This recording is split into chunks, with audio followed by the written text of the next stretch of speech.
ang nagsabi nito.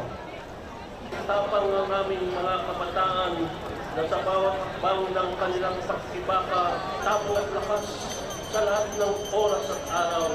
Huwag kaming hayaang magsulay. Waldinor ng taong bayan ayaw sa magnanakaw at abusado network alliance.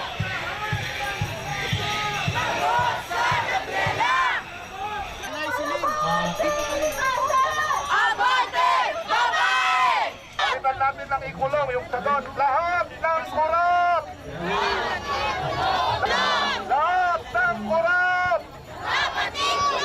Lahat!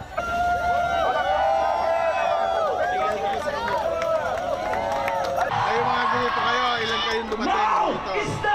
Po sa Bulacan, masama po sa loob na kami po yung naghihirap, kami po yung nawawalan ng tirahan, ng buhay, ng kinabukasan. Tapos sila po yung limpak-limpak na kumikita. Yung buwis na binabayad namin, yung bawat pinagpapagura ng magulang namin, napupunta lang sa kanila, sa mga luxury cars nila, sa pag-travel nila sa ibang mga bansa, at sa pakikipagsosyo nila sa iba't ibang mga korporasyon. Ang saya kasi bumabaha talaga kayo ng tao dito.